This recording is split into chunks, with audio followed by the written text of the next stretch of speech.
We're here in Guana Cay with Troy Olbrey, president of Save Guana Cay Reef Association.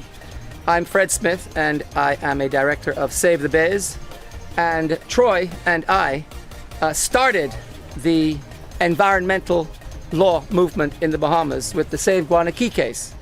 And I'm back in Guana Cay to talk with Troy to find out just what's been going on in Guana Cay since Baker's Bay have been allowed to proceed with their development. We have traffic, we have crime, we have car accidents. We actually now have a policeman on the island because we're having problems with people breaking into houses. I mean, before you knew everybody.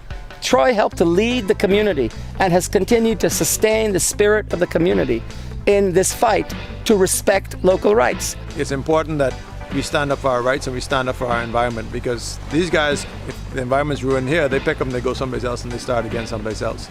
Every time an issue is raised in the Family Islands, the government always sides with the developer, not with Bahamian citizens. It's been asking for a long time for them to fulfill their obligations that they had from the heads of agreement. So they were given all this crown land for less than $10 an acre, and they've done nothing infrastructurally as they promised to do.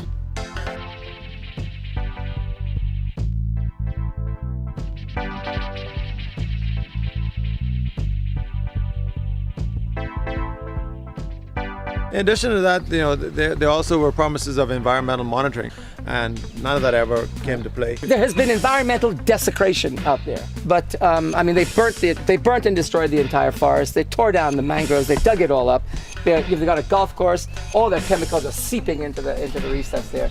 It is environmental rape and pillage.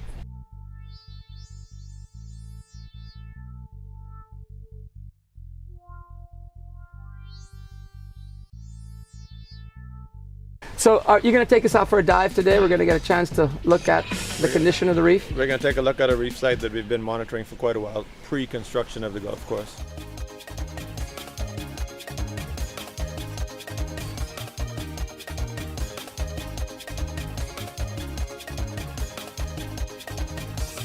We do know that nitrogen is running off of the course. We can tell that by algae samples we've taken right in close to the shore and algae samples we've taken here out of the reef.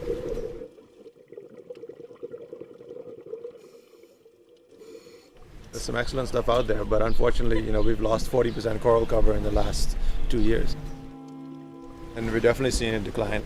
There's been some scientific studies that prove that when the coral is stressed and not doing so well, then the diseases can spread a lot more readily. Basically, nutrients that are escaping off into the water, in addition to making golf course grass green and beautiful, it also contributes to the growth of algae. And algae is always in competition for turf areas on the reef. And when you have algae growing, coral cannot grow, and even when there is coral growing and existing, the algae gets close to it and starts to destroy it. Coral needs sunlight in order for it to grow properly, and when that algae is in competition with it, not only is there no room for new growth because the bottom is not clean enough for coral recruits to start, but actually existing corals are being destroyed by algae overgrowth around the edges.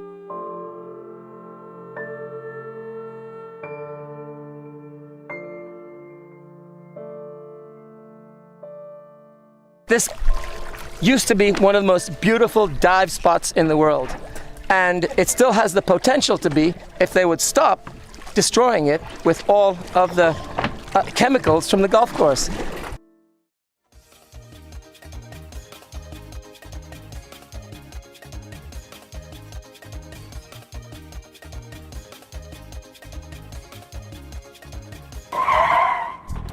They've excluded the entire community. So basically at the gate now, if you're not a member, you're not going to get in. It seems that Baker's Bay want to pretend as if the local Guana Cay doesn't exist. It is a disgrace that in our own country, as Bahamians, we're being deprived of the right of moving freely along the highways. We're told we can't go in because it's private and we're not allowed to come in, that the public is not allowed in.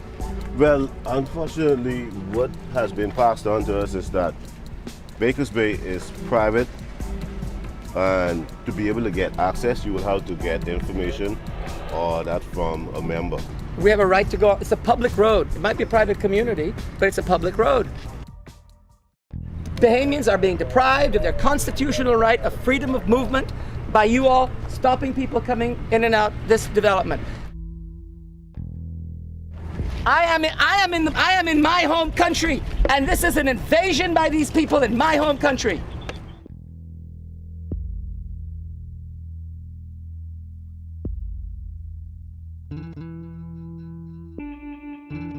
Investment, not invasion. Now we have invaders, not investors. This dune used to come out all the way out to where this building is out here, and they removed that part of the dune. We want good, sustainable development, and we want developments that have a symbiosis with the community.